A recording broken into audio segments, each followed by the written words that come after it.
ഏതാനും മിനിറ്റുകൾ നമുക്ക് വേർതിരിക്കാം. യൂത്ത് മീറ്റിംഗ് നമുക്കുണ്ട്.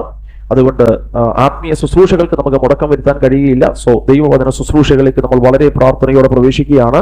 തുറക്കാം നമുക്ക് ഇരമ്യാവിന്റെ പ്രവചന പുസ്തകം 33-ാമത്തെ അധ്യായം. ഇരമ്യാവിന്റെ പ്രവചന പുസ്തകം 33-ാമത്തെ അധ്യായം, അതിന്റെ 11-ാമത്തെ വാക്യം. ദൈവവചന ചിന്തകൾക്ക് ആധാരമായി നാം വായിച്ചു കേൾക്കുകയാണ്. ഇരമ്യാവിന്റെ പ്രവചന പുസ്തകം 33-ാമത്തെ അധ്യായം, അതിന്റെ 11-ാമത്തെ വാക്യം. ഇരമ്യാവിന്റെ പ്രവചന പുസ്തകം 33-ാമത്തെ അധ്യായം, അതിന്റെ 11-ാമത്തെ വാക്യം. സ്തോത്രം. ഇരമ്യാവ് 33-ന്റെ 11-ാമത്തെ വാക്യം നിങ്ങൾ എടുത്തത് ഞാൻ വിശ്വസിക്കുന്നു. ഞാൻ ആ വാക്യം നിങ്ങളെ വായിച്ചു കേൾപ്പിക്കുകയാണ്.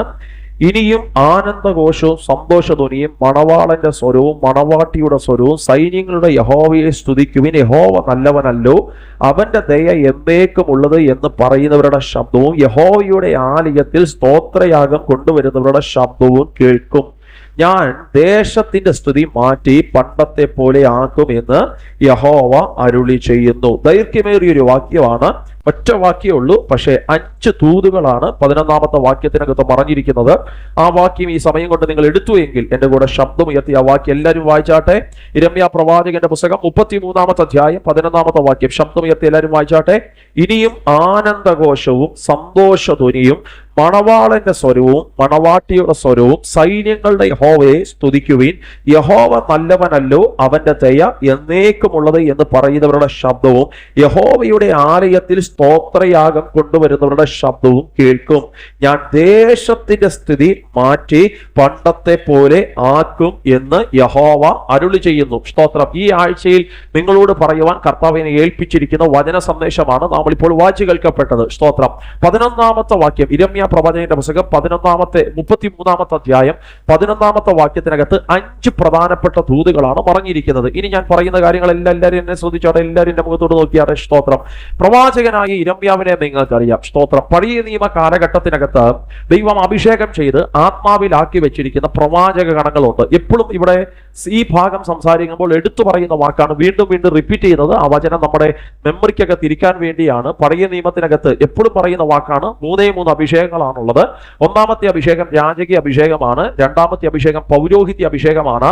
3-ാമത്തെ അഭിഷേകം പ്രവാചക അഭിഷേകമാണ്. സ്തോത്രം. പഴയ നിയമത്തിനകത്ത് ദൈവിക പ്രവാചകന്മാരെന്നറിയപ്പെടുന്ന 2 ഘട്ടങ്ങളുണ്ട്. 2 സീസണുകൾ അല്ലെങ്കിൽ 2 ഘട്ടങ്ങളിലുള്ള പ്രവാചകന്മാർ. 1-ാമത്തെ പ്രവാചകന്മാരെ ബൈബിൾ സെമിനാരിയിലൊക്കെ പഠിപ്പിക്കുന്നത് വലിയ പ്രവാചകൻ എന്നാണ്, വലിയ പ്രവാചകൻ. എന്നാൽ 2-ാമത്തെ ഗണത്തെ പഠിപ്പിക്കുന്നത് ചെറിയ പ്രവാചകന്മാരെന്നാണ്.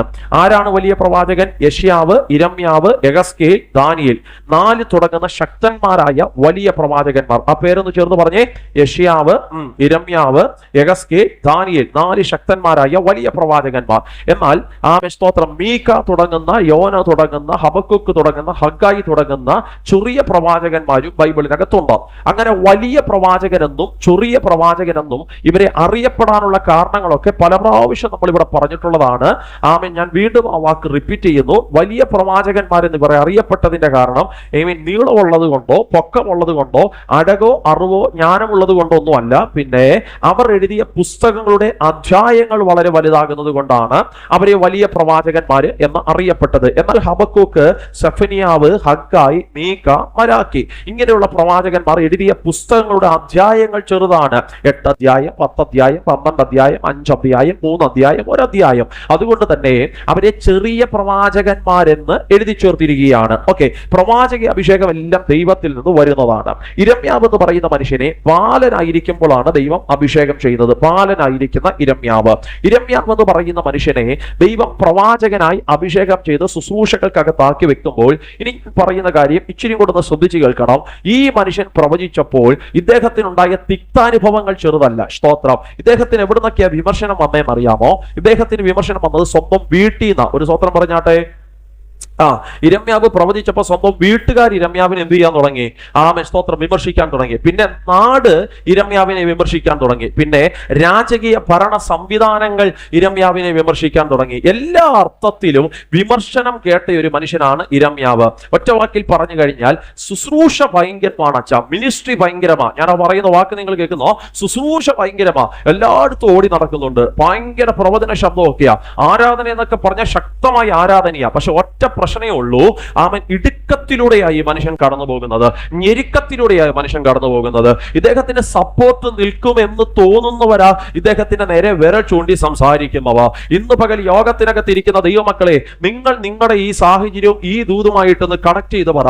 ഭയങ്കര മിനിസ്ട്രിയാ മാസ്റ്ററെ, ശുശ്രൂഷയൊക്കെ ഭയങ്കരമാണ്. പിന്നെ ചർച്ച വന്നാൽ ഞങ്ങൾക്ക് ദൈവത്തോട് ഭയങ്കര ആത്മാർത്ഥതയാ. ഞങ്ങൾ അങ്ങനെ കുഴപ്പക്കാരൊന്നുമില്ല, വളരെ സിൻസിയർ ആയിട്ട് കർത്താവിനെ ആരാധിക്കുന്ന ഒരു കമ്മ്യൂണിറ്റിയാണ് നമ്മൾ. പക്ഷെ ഒറ്റ പ്രശ്നമേ ഉള്ളൂ, ഇടുക്കത്തിലൂടെ കടന്നു പോകുന്നേ, ഞെരുക്കത്തിലൂടെ കടന്നു പോകുന്നേ, ഇല്ലായ്മകളിലൂടെ കടന്നു പോകുന്നേ. സപ്പോർട്ട് നിൽക്കുമെന്ന് തോന്നുന്നവരാ വിമർശിക്കുന്നേ. ഇന്ന് പകൽ അങ്ങനെയുള്ളവരെ നോക്കി ദൈവാത്മാവിൽ ഞാനൊരു ദൂത് പറയാം. നിനക്ക് ആര് തുണയില്ലെങ്കിലും നിനക്ക് തുണയായി നിൽക്കുന്ന ഒരു സ്വർഗത്തിലെ ദൈവമുണ്ട്. എത്ര പേർക്ക് ഇന്ന് വിശ്വസിക്കാൻ കഴിയുന്നുണ്ട്? നിനക്കാര് തുണയില്ലെങ്കിലും, നിന്നെ വിളിച്ചവൻ മനുഷ്യനല്ലല്ലോ, നിന്നെ വിളിച്ചത് പ്രഭുക്കന്മാരല്ലല്ലോ. എന്താണെന്നറിയില്ല, ഈ ആഴ്ചകളിൽ സംസാരിക്കുമ്പോഴല്ലേ ഈ വാക്കുകൾ ദൈവാത്മാവ് റിപ്പീറ്റ് ചെയ്യുക. നിന്നെ വിളിച്ചത് സംഘടനക്കാരനല്ല, നിന്നെ വിളിച്ചത് നേതാക്കന്മാരല്ല, നിന്നെ വിളിച്ചത് പ്രവാചകന്മാരല്ല. അകത്ത് അഭിഷേകമുള്ളവർ പറ, എന്നെ വിളിച്ചത് സ്വർഗത്തിലെ ദൈവമാണ്. ഹല്ലേലൂയ. അതുകൊണ്ട് ഇന്ന് പകൽ മനുഷ്യന്റെ മുമ്പേ മുട്ടുമടക്കുന്നവനെയോ മനുഷ്യന്റെ മുമ്പേ നോക്കുന്നവനെ അല്ല ദൈവത്തിന് വേണ്ടിയത്, ഉയരത്തിൽ കണ്ണുകൾ ഉയർത്തി നോക്കുന്നവനെയാ ദൈവത്തിന് ആവശ്യം. ആമേൻ. ഇടുക്കത്തിലൂടെ കടന്നു പോകുന്നവരാ, എനിക്കറിയാം. ഞെരുക്കത്തിലൂടെ കടന്നു പോകുന്നവരാ, ഭീഷണിയിലൂടെ കടന്നു പോകുന്നവരാ, ഭീതിയിലൂടെ കടന്നു പോകുന്നവരാ, തകർച്ചയിലൂടെ കടന്നു പോകുന്നവരാ. പക്ഷെ ഇന്ന് പകൽ അകത്ത് തിളയ്ക്കുന്ന ആത്മാവിന്റെ അഭിഷേകത്തോടെ പറയണോ, എനിക്ക് തുണയായി നിൽക്കുന്ന ഒരു സ്വർഗത്തിലെ ദൈവമുണ്ട്. വിശ്വസിക്കുന്നവർ ചേർന്ന് ശബ്ദമുയർത്തി കർത്താവിന് ഹല്ലേലൂയ പറഞ്ഞാട്ടെ. സ്തോത്രം. ഈ ഇരമ്യാവ് എന്ന് പറയുന്ന മനുഷ്യനെ ഭയങ്കര വിമർശനങ്ങളാ വരുന്നത്. ഇനി ഇരമ്യാവിനുണ്ടായ ഒന്ന് രണ്ട് കഷ്ടതകൾ ഞാൻ പറയാം, ശ്രദ്ധിച്ചോ. ഇരമ്യാവിനെ കാരാഗ്രഹത്തിനകത്ത് അടച്ചു. പുതിയ നിയമത്തിനകത്ത് കാരാഗ്രഹത്തിനകത്ത് അടയപ്പെട്ട ശക്തനായ അഭിഷക്തന്മാരിൽ ഒരാളാണ് പൗലോസിനെ കാരാഗ്രഹത്തിനകത്ത് അടച്ചു. പക്ഷേ ഇരമ്യാവിനെ പഴയ നിയമത്തിനകത്ത് കാരാഗ്രഹത്തിന്റെ അകത്തളങ്ങളിൽ അടയപ്പെട്ട് കിടക്കുക. അതേ നോക്കിയേ, ഇരമ്യാവ് കാരാഗ്രഹത്തിനകത്തളങ്ങളിലാണ്. എന്താ കാരണം? അവൻ മോഷ്ടിച്ചോണ്ടല്ല. എന്താ കാരണം? കള്ളത്തരം പറഞ്ഞോണ്ടല്ല. എന്താ കാരണം? വെള്ളമടിച്ച് ഏതെങ്കിലും ഓടക്കകത്ത് കിടന്നോണ്ടല്ല. പിന്നെ ഈ മനുഷ്യൻ ദൈവരാജ്യത്തെ കുറിച്ച് പ്രസംഗിച്ചതാ, അല്ലെങ്കിൽ കർത്താവിനെ കുറിച്ച് പ്രവചിച്ചതാ. ഇദ്ദേഹത്തിന്റെ പ്രവചനങ്ങളെല്ലാം ന്യായവിധിയുടെ പ്രവചനങ്ങളാ. ന്യായവിധി കേട്ടപ്പോഴേ ജനത്തിന് ഒരു സന്തോഷവും ഇല്ല. ആമേൻ, സ്തോത്രം. ആമേൻ. പ്രവചന ശബ്ദം നമുക്ക് ഇഷ്ടമാ. എപ്പോഴാണെന്നറിയാമോ? പ്രവചന ശബ്ദം നമുക്ക് ഇഷ്ടം നമ്മുടെ ഭാവിയെ കുറിച്ച് പറയുമ്പോഴാ. പക്ഷെ ന്യായവിധിയെ കുറിച്ച് പറഞ്ഞാൽ നമുക്ക് ഇഷ്ടമല്ല. ഒരു സ്തോത്രം പറഞ്ഞാട്ടെ.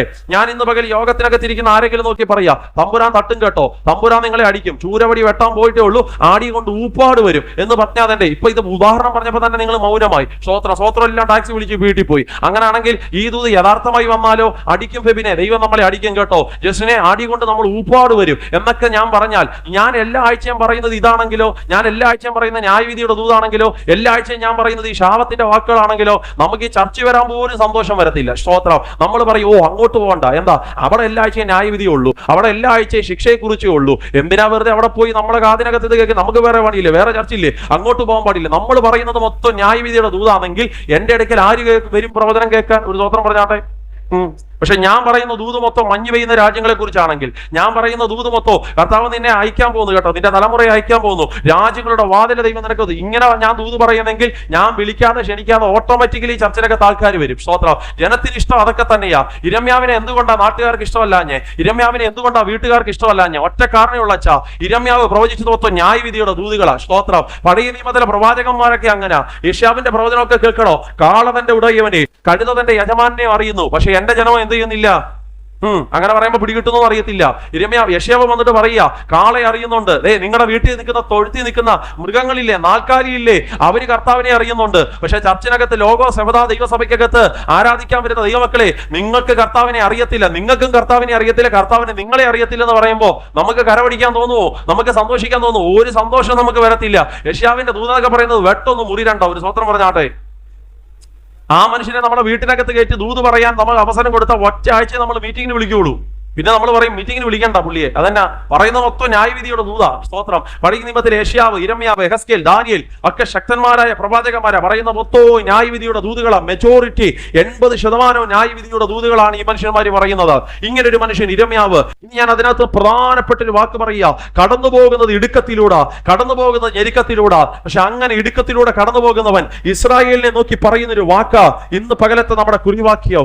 ആ ഇടുക്കത്തിലൂടെ കടന്നു പോകുന്ന മനുഷ്യൻ ഇസ്രായേലിനെ നോക്കി പറയുക, പറയുക, ഇനിയും ആനന്ദഘോഷവും സന്തോഷധ്വനിയും ഉണ്ടാകും. രക്തം ക്ഷയമെടുക്കുന്നു. ഈ ഒരു കഴിഞ്ഞ ആഴ്ച മൊത്തവും ഈ സഭാരാധനയ്ക്ക് വേണ്ടി പ്രാർത്ഥിക്കുമ്പോൾ പരിശുദ്ധാത്മാവിനോട് പറയാൻ പറഞ്ഞൊരു വിഷയം ഞാൻ പറയാം. ഇനിയും ഇനിയും ഇനിയും ആനന്ദഘോഷവും സന്തോഷധ്വനിയും ഉണ്ടാകും. അകത്ത് വിശ്വാസമുള്ളവര് പറ, ഇനിയും ഉണ്ടാകും പാസ്റ്റേ, സന്തോഷം ഉണ്ടാകും. ഇനിയും ഉണ്ടാകും പാസ്റ്റേ, ആനന്ദം ഉണ്ടാകും. വേറൊരു വാക്കും ഇന്ന് പകൽ നിങ്ങൾ കയറി പിടിക്കണ്ട. ഈ വാക്കിനെ വിശ്വസിക്കുന്നവരുടെ കൂടെ ചോർന്നു പറ, ഇനിയും ഉണ്ടാകും സന്തോഷധ്വനി, ഇനിയും ഉണ്ടാകും ആനന്ദം. യേശുവിന്റെ നാമത്തിനകത്ത് ആവർത്തിച്ച് ആ വാക്ക് പറ. ആ വാക്കിന്റെ വിശദീകരണത്തിലേക്ക് ഞാൻ വരുന്നതിനേക്കാൾ മുമ്പ് അകം തുളയ്ക്കുന്ന വിശ്വാസത്തോടെ ആ വാക്കിന്റെ കൂടെ ചേർന്ന് പറ, ഇനിയും ഉണ്ടാകും സന്തോഷധ്വനി, ഇനിയും ഉണ്ടാകും ആനന്ദം. യേശുവിന്റെ അധികാരമുള്ള നാമത്തിൽ, യേശുവിന്റെ അധികാരമുള്ള നാമത്തിൽ ഇനിയും ഉണ്ടാകും ആനന്ദം, ഇനിയും ഉണ്ടാകും സന്തോഷം. രക്തത്താൽ വചനത്താൽ ഞങ്ങൾ ആത്മാവിൽ ഒരുമിച്ച് ജയമെടുക്കുകയാണ്. ആ കരമടിക്കുന്നവരെ നോക്കി ദൈവം പറയാം, നിന്റെ സന്തോഷങ്ങൾ നശിച്ചിട്ടില്ല, നിന്റെ ആനന്ദങ്ങൾ നശിച്ചിട്ടില്ല. നിനക്ക് സന്തോഷിപ്പാൻ വകുപ്പില്ലാതെ നീ മുഖം ഡള്ളാക്കാൻ തുടങ്ങിയിട്ട് എത്ര മാസങ്ങളായി, എത്ര നാളുകളായി, എത്ര ആണ്ടുകളായി. പരിശുദ്ധാത്മാവിന്റെ മകൾ പറയുക, ഇനിയും ഉണ്ടാകും ആനന്ദഘോഷം, ഇനിയും ഉണ്ടാകും സന്തോഷത്തിന്റെ ധ്വനി. രക്തത്താൽ ജയമെടുക്കുന്നു. ഞാൻ പറഞ്ഞല്ലോ പ്രിയപ്പെട്ടവരെ, ഒരു ഞായറാഴ്ചയെ നമ്മൾ കണ്ടുപിരിഞ്ഞിട്ട് അടുത്ത ഞായറാഴ്ച, എല്ലാവരും എന്നെ നോക്കിയാട്ടെ, ഒരു ഞായറാഴ്ച നമ്മൾ കണ്ടുപിരിഞ്ഞിട്ട് അടുത്ത ഞായറാഴ്ച എത്തുന്നതിനിടയിൽ തിങ്കൾ മുതൽ ശനി വരെ ഓടി നടക്കുന്ന എല്ലാ ശുശ്രൂഷാ വേദികളിലും ഇങ്ങോട്ട് ഇച്ചിരി നേരം സമയം അവസരം കിട്ടിയാൽ ഞാൻ ഓടി വന്ന് ബൈബിൾ തുറന്നു നോക്കും. എന്തിനാണെന്നറിയാമോ? അവൻ പോകുന്ന ചർച്ചകൾക്കകത്ത് പ്രസംഗിക്കാനുള്ള ദൂതുകൾക്ക് വേണ്ടിയിട്ടല്ല. അങ്ങനെയുള്ള ദൂതുകളൊക്കെ കർത്താവ് തന്നിട്ടുണ്ട്. പക്ഷേ ഓരോ സൺഡേകളിൽ ഇവിടെ എന്താ പറയണ്ടേ, ഇവിടെ വരുന്ന ജനത്തോട് എന്താ ഞാൻ സംസാരിക്കണ്ടേ, ഇവിടെ വരുന്ന ജനത്തോട് എന്താ ഇടപെടേണ്ടിയത്? കോട്ടേജ് മീറ്റിങ്ങൾ വീടുകളോടുള്ള ദൂതുകളാണ്, കോട്ടേജ് മീറ്റിങ്ങൾ ഭവനങ്ങളോടുള്ള ദൂതുകളൊക്കെ ശരിയാ. പക്ഷെ സഭാരാധനയെ നമ്മൾ ഒരുമിച്ചിരിക്കുമ്പോൾ അവരോട് ഈ ആഴ്ചയുടെ ദൂത് എന്താ പറയേണ്ടത്? എപ്പോഴും ഞാൻ ദൈവത്തോട് ചോദിക്കോ, ഈ ആഴ്ച ദൈവം എന്നോട് പറയാൻ പറഞ്ഞ വിഷയം എങ്ങനെയാണ്? ഇനിയും ആനന്ദഘോഷവും സന്തോഷധ്വനിയും ഉണ്ടാകും. എന്തുകൊണ്ടാമേ വിശേഷം? സന്തോഷമായിരിക്കുന്നോ എന്ന് ചോദിച്ചപ്പോ പാസ്റ്ററിനെ പിണക്കാൻ വയ്യാത്തോണ്ട് എത്രയോ പ്രാവശ്യം നമ്മൾ ചുമ്മാതെങ്കിലും പറഞ്ഞു സന്തോഷ പാസ്റ്റർ. എപ്പോഴും അകത്ത് നീറുന്ന ഭാരത്തോടെ നമ്മൾ, അകത്ത് നീറുന്ന വേദനയോടെ നമ്മൾ, അകത്ത് നീറുന്ന നിരാശയോടെ നമ്മൾ. പാസ്റ്റർ ചോദിക്കുമ്പോ എല്ലാ ആഴ്ചയും എങ്ങനെ പാസ്റ്ററെ നിരാശയാന്ന്, അതുകൊണ്ട് വെറുതെ അങ്ങ് പറയാം ആ സന്തോഷമായിരിക്കുന്ന നമ്മളിങ്ങനെ കൈ ചേർത്ത് പിടിച്ച് പറയുമ്പോൾ സത്യം പറ, മനസ്സിനകത്ത് ലാവ തിളയ്ക്കുന്നത് പോലുള്ള വിഷയങ്ങളല്ലേ. അങ്ങനെയുള്ളവരെ നോക്കി ഇന്ന് പകൽ ദൈവാത്മാ പറയുക, ഇനിയും ആനന്ദഘോഷവും സന്തോഷധ്വനിയും ഉണ്ടാകും. വിശ്വസിക്കുന്നവർക്കായി നന്ദിയോടെ ഞാൻ ദൈവത്തിന് സ്തോത്രം പറയുക. അടുത്ത വാക്യം കേൾക്കണേ. മണവാളന്റെ സ്വരവും മണവാട്ടിയുടെ സ്വരവും ഉണ്ടാകും. ഒന്ന്, നിനക്ക് ആനന്ദഘോഷവും സന്തോഷം ഉണ്ടാകും. അതെന്താണെന്ന് ഞാൻ വ്യാഖ്യാനിക്കാൻ കേട്ടോ. ഒന്ന്, ആനന്ദഘോഷവും സന്തോഷധ്വനിയും ഉണ്ടാകും. രണ്ട്, മണവാളന്റെ സ്വരവും മണവാട്ടിയുടെ സ്വരവും ഉണ്ടാകും. മൂന്ന്, സൈന്യങ്ങളുടെ യഹോവയെ സ്തുതിക്കുവിൻ, അവൻ നല്ലവനല്ലേ, യഹോവ നല്ലവനല്ലോ, അവന്റെ ദയ എന്നേക്കുമുള്ളത് എന്ന് പറയുന്നവരുടെ ശബ്ദവും ഇനി ഉണ്ടാകും. ഒന്ന്, ആനന്ദം ഉണ്ടാകും, സന്തോഷം ഉണ്ടാകും. രണ്ട്, മണവാളന്റെയും മണവാട്ടിയുടെ സ്വരം നീ കേൾക്കും. മൂന്ന്, ഇനിയും നീ ദൈവത്തെ സ്തുതിക്കും. സ്തുതിക്കുന്ന വാക്കെന്നാ? യഹോവ നല്ലവനല്ലോ, അവന്റെ ദയ എന്നേക്കുമുള്ളത് എന്ന് പറയുന്നവരുടെ ശബ്ദവും നീ കേൾക്കൂ. ഇനി അടുത്ത വാക്യം എന്നാണെന്നറിയാമോ? നാലാമത്തെ ദൂത്, ആലയത്തിൽ സ്തോത്രയാഗം കൊണ്ടുവരുന്നവരുടെ ശബ്ദം കേൾക്കൂ. ചേർന്ന് ശക്തിയോടെ ഹല്ലേലൂയ പറഞ്ഞാട്ടെ.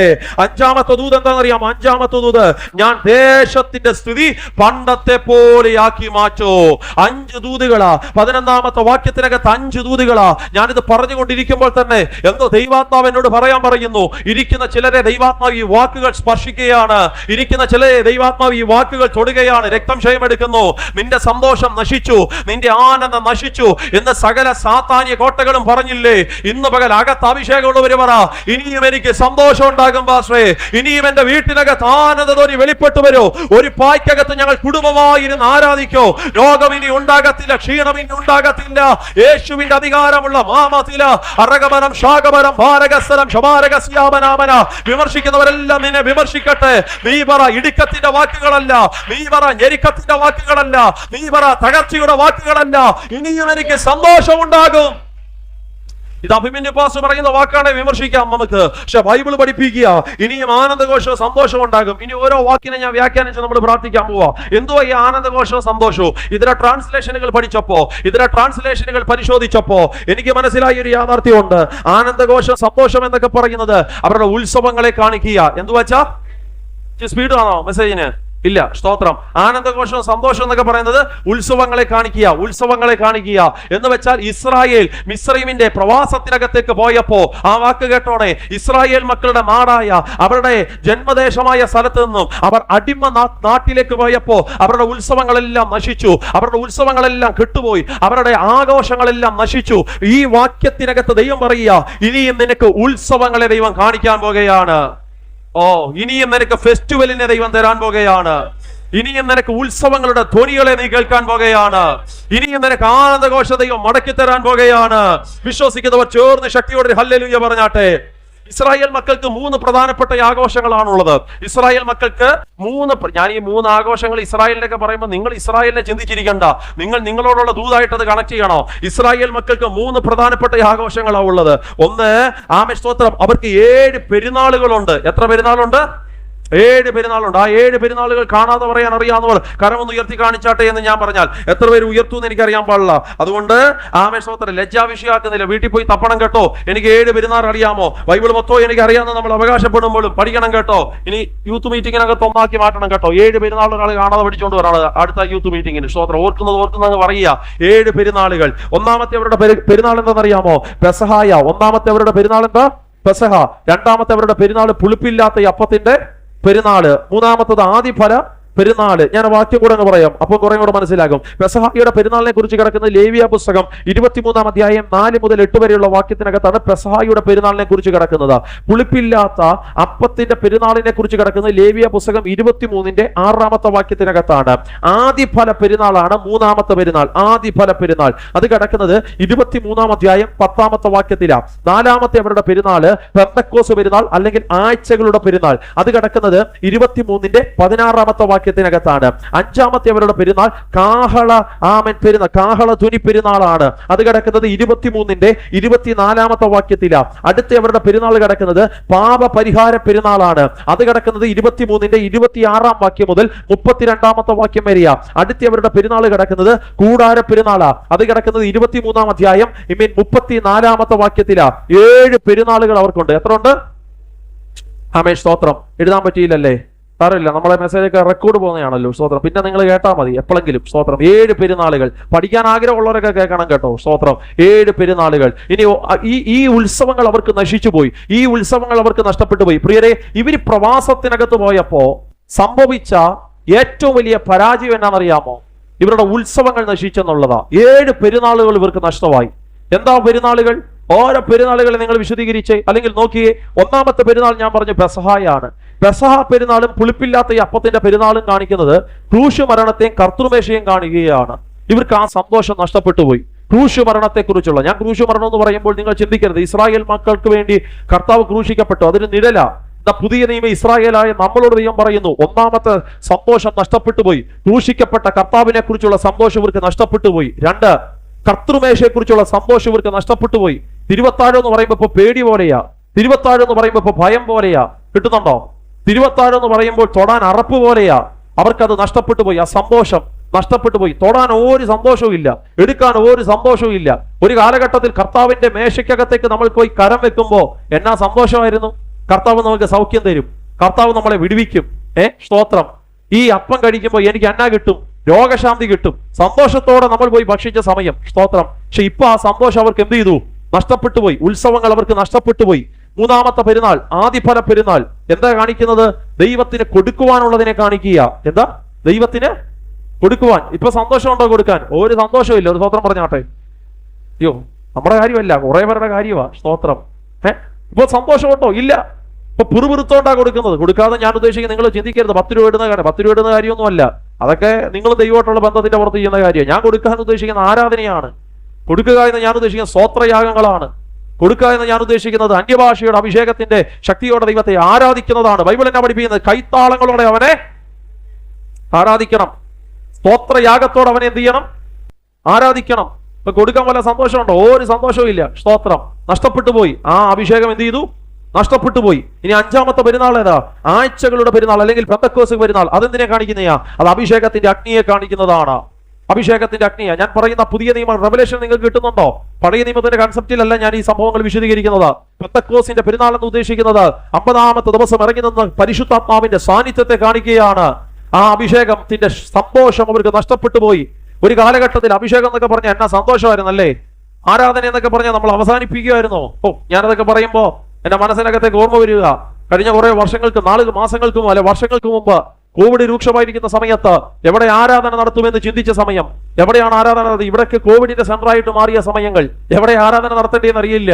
ആമേൻ സ്തോത്രം. കർത്താവിന്റെ കൃപയാൽ കർത്താവിന്റെ ദാസി ശ്രീദേവേന്ദ്രയുടെ ഭവനം ആ സമയങ്ങൾ തുറന്നിട്ട് തന്നു. ഒരു കൊച്ചു വീട്, ഒരു ചെറിയ അന്തരീക്ഷം, അതിന്റെ നടുവിൽ കുറച്ച് കുഞ്ഞുങ്ങളും. ഞാൻ കഴിഞ്ഞ ദിവസവും ഫോൺ എടുത്ത് സ്തോത്രം, അതെ കഴിഞ്ഞ വർഷങ്ങളിലെ വീഡിയോസ് ഒക്കെ ഇങ്ങനെ ഞാൻ സെർച്ച് ചെയ്ത് നോക്കിയപ്പോൾ കണ്ടു. അന്നത്തെ ഞങ്ങളുടെ കുഞ്ഞുങ്ങളൊക്കെ, അനുവൊക്കെ അന്ന് കുഞ്ഞാ, അച്ഛനൊക്കെ അന്ന് കുഞ്ഞാ, സ്തോത്രം, അവരൊക്കെ ഇങ്ങനെ കൈയടിച്ചിരുന്ന ആത്മാർത്ഥതയോടെ ആരാധിക്കുന്ന സമയം. അന്ന് കീബോർഡ് ഉണ്ടായിരുന്നോ?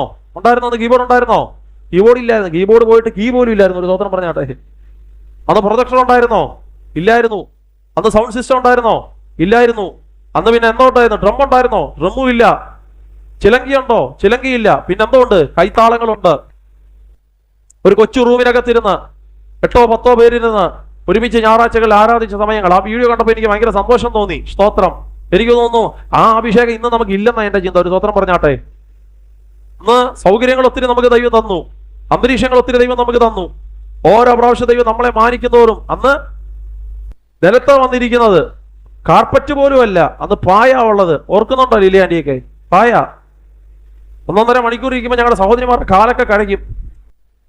അന്ന് ഞാൻ ദൈവത്തോട് പറയും, കർത്താവേ ഞങ്ങൾക്ക് ഒരു ഹോളും അതിനൊക്കെ തിരിക്കാൻ 10 കസേരയൊക്കെ കിട്ടിയായിരുന്നെങ്കിൽ. ഇപ്പൊ ഞാൻ പ്രാർത്ഥിക്കുക അങ്ങനെ കിട്ടണ്ടായിരുന്നു. ഒരു സ്തോത്രം പറഞ്ഞാട്ടെ. അന്ന അന്നെങ്കിൽ ഇരിക്കുവോ അനങ്ങാപ്പാറ പോലെ. സ്തോത്രം. സ്തോത്രം. ഞങ്ങൾ സ്തോത്രം പറഞ്ഞില്ലെങ്കിൽ പാസ്റ്റർ എങ്ങനെയാ പാസ്റ്ററെ പ്രസംഗിക്കുന്നത്? അന്ന് കാണട്ടെ. സ്തോത്രം. അനങ്ങാപ്പാറ പോലെ ഇരിക്കുക. സ്തോത്രം.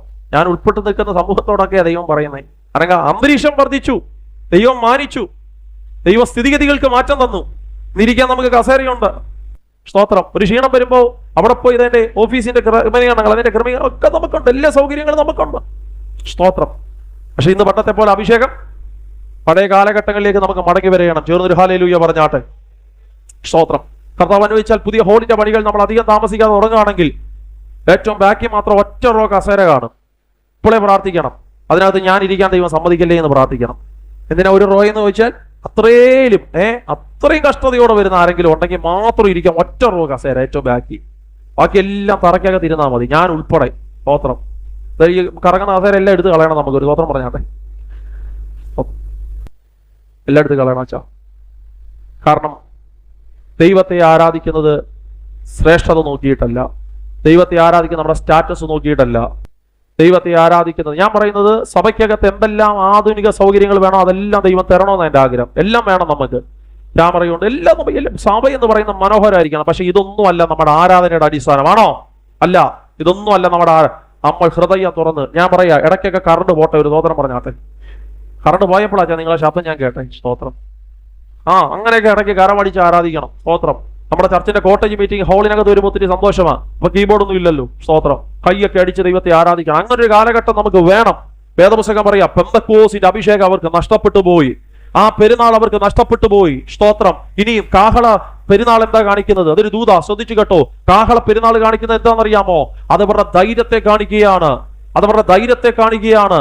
കാഹളത്തിന്റെ ശബ്ദം അവരുടെ ധൈര്യമാണ്. നിങ്ങൾക്കറിയാം, എരിഹോവിന്റെ മതിൽ, ഉയർന്നു നിൽക്കുന്ന എരിഹോവിന്റെ മതിൽ, യാത്ര ചെയ്തു വരുന്ന ഇസ്രായേൽ, അവരുടെ യാത്രകൾ ഇങ്ങനെ മുമ്പോട്ട് വരുമ്പോൾ തടസ്സമായി നിന്ന വലിയ എരിഹോവിന്റെ മതിൽ, ആ മതിലിന്റെ മുമ്പിൽ എന്ത് ചെയ്യണമെന്നറിയാതെ പതറി നിന്ന ഇസ്രായേലിന്റെ കമ്മ്യൂണിറ്റി ഇനി എന്ത് ചെയ്യണമെന്നറിയില്ല. ഒരുപക്ഷെ ഞാൻ ഈ വാക്ക് പറയുമ്പോൾ ചിലർ പറയുന്നുണ്ട്, ശരിയാ പാസ്റ്ററെ, മുമ്പിൽ നിൽക്കുന്നത് വലിയ പ്രതികൂലത്തിന്റെ മതിലാ, അടുത്ത ദിവസം എന്താണെന്നറിയില്ല, അടുത്ത ആഴ്ച എന്താണെന്നറിയില്ല, വലിയ കോട്ട പോലെ നിൽക്കുക. പക്ഷെ അങ്ങനെ പതറി നിൽക്കുന്ന ഇസ്രായേൽ മക്കൾക്ക് പ്രത്യാശ തരാൻ ഒരു ശബ്ദം ആ സമയം വരൂ. യോശുവയുടെ നേതൃത്വത്തിനകത്ത് അവർ 7 ദിവസം ചുറ്റി നടന്നിട്ട് 7ാമത്തെ ദിവസം ഒരു കാഹളത്തിന്റെ ശബ്ദം ഉയർത്തോ. ആ കാഹള ശബ്ദം കേൾക്കുമ്പോ എത്ര ഇടുക്കപ്പെട്ടവനാണെങ്കിലോ, എത്ര ധൈര്യം ചോർന്നവനാണെങ്കിലോ, അവൻ ആർപ്പിടാൻ ദൈവം ഒരു അഭിഷേകം കൊടുക്കോ. അവൻ ആർപ്പിടുമ്പോ ആ മുമ്പിനകത്ത് ഉയർന്നു നിൽക്കുന്ന വലിയ എരിഹോവിന്റെ കോട്ടയെ തമ്പുരാൻ തട്ടി താറിയിടോ. അർത്ഥം, എരിഹോവ് എന്ന് പറയുന്നവരുടെ ധൈര്യത്തെ കാണിക്കുക. ഇന്ന് പകൽ അകത്ത് അഭിഷേകമുള്ളവര് പറയണോ, ഞാനൊരു കാഹള പെരുന്നാളിലേക്ക് കയറാൻ പോവുക. എത്ര പേർക്ക് ഇന്ന് പകൽ ആത്മാവി പ്രാർത്ഥിക്കാൻ പറ്റുന്നുണ്ട്? ഞാനൊരു കാഹള പെരുന്നാളിലേക്ക് കയറാൻ പോവുക. എന്തിനാണെന്നറിയാമോ?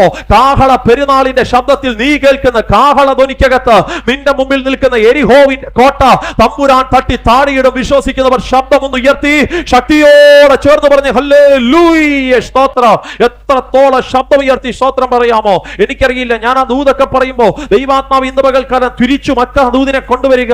നിന്റെ മുമ്പിൽ ഉയർന്നു ഉയർന്നു നിൽക്കുന്ന വലിയ കോട്ടയില്ലേ, നിന്റെ മുമ്പിൽ ഉയർന്നു നിൽക്കുന്ന വലിയ ആമേൻ പ്രതികൂലമില്ലേ, ഇന്ന് പകൽ കാഹളത്തിന്റെ ശബ്ദം ഉയർത്തേണോ, കാഹളത്തിന്റെ ശബ്ദം ഉയർത്തേണോ. നീ ആത്മാവിൽ കൽപ്പിക്കാതെ, യെസ് ലോർഡ് ഹോളി സ്പിരിറ്റ്, നീ ആത്മാവിൽ കൽപ്പിക്കാതെ ആ കെട്ടുകൾ അഴിയത്തില്ല. ഷാന റക ലാത നസ്താദാന വൈഡ മാന ഹംതകരെ ആദിനഗത്തിക ലംതകരക്ഷക നംതല വൈഡ വരൂഢവരം അംതകരക്തക നിസ്തകനേദി. നിനക്ക് ചില ഉത്സവങ്ങൾ ദൈവം മടക്കി നൽകുകയാണ്, നിനക്ക് ചില ഉത്സവങ്ങൾ ദൈവം മടക്കി നൽകുകയാണ്.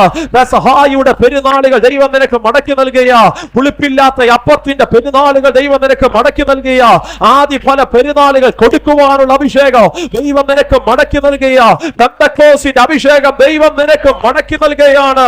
കാഹളത്തിന്റെ ശബ്ദം മുരിക്കുന്ന ആമേൻ പെരുന്നാളിന്റെ അഭിഷേകം ദൈവം നിനക്ക് മടക്കി നൽകുകയാണ്. Yes, the Lord, the Holy Spirit.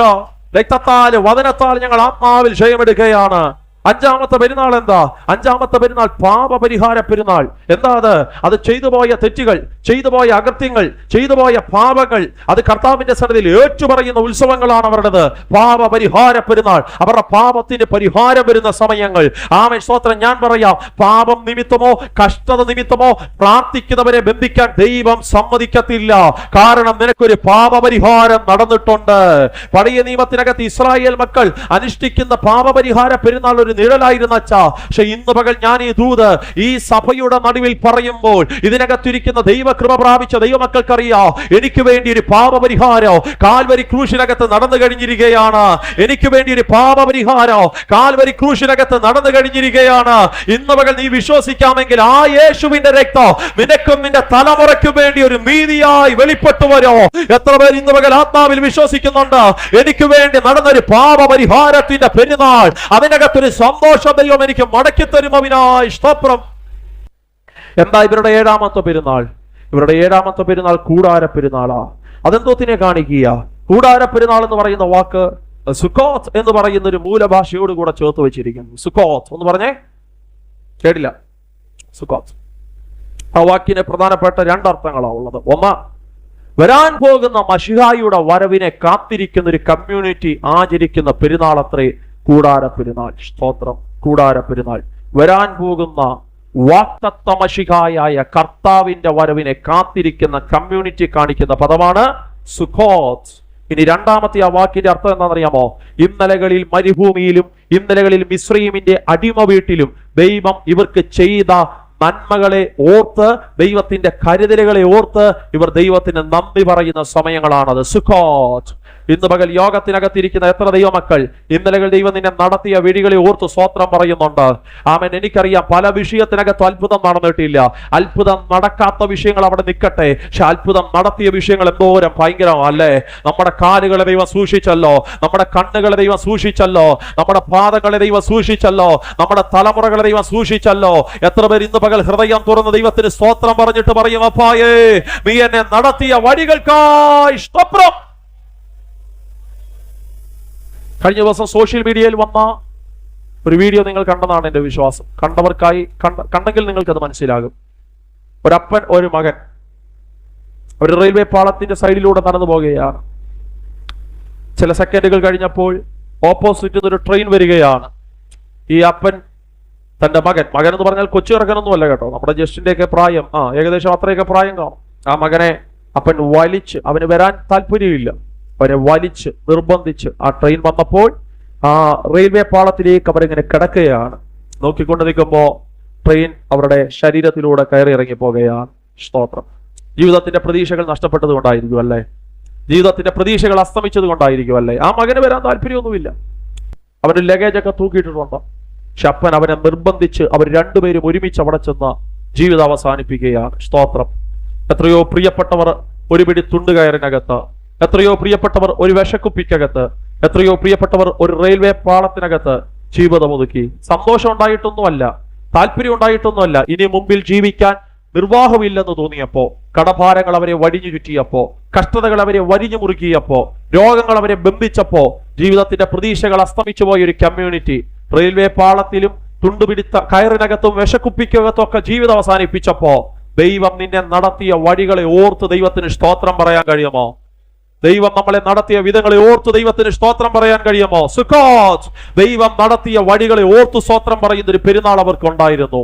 വരാൻ പോകുന്ന മശിഹായുടെ വരവ് അവർ കാത്തിരിക്കുന്ന ഒരു പെരുന്നാൾ അവർക്കുണ്ടായിരുന്നു. പക്ഷേ ആ അഭിഷേകം എല്ലാം നഷ്ടപ്പെട്ടു. കണ്ടോ, 7 പെരുന്നാളുള്ള ഉത്സവം നഷ്ടപ്പെട്ടപ്പോ ഇരമ്യാവ് പറയുക, പേടിക്കണ്ട. ഇരമ്യാവ് പറയുക, ഭാരം വേണ്ട. ഇരമ്യാവ് പറയുക, നിരാശ വേണ്ട. ഇനിയും ആനന്ദഘോഷവും സന്തോഷവും ഉത്സവങ്ങളുടെ ധ്വനിയും ദൈവം നിനക്ക് മടക്കി നൽകി മാനിക്കാൻ പോകുകയാണ്.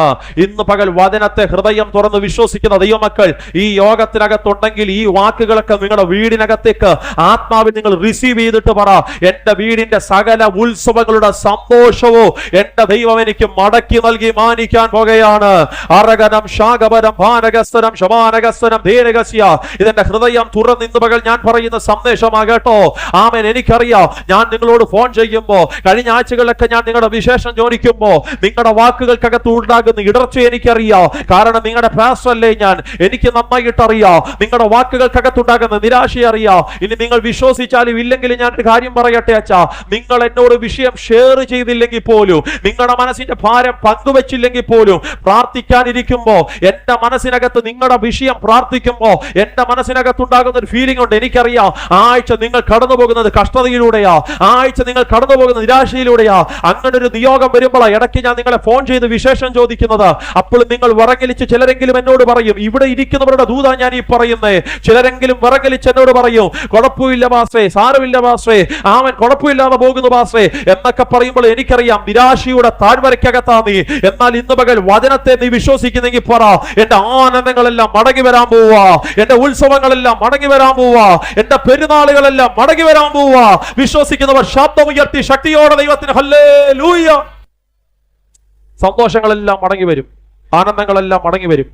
കരഞ്ഞ് കരഞ്ഞ് കരഞ്ഞ് കരഞ്ഞ് നിന്റെ ജീവിതം അവസാനിക്കില്ല.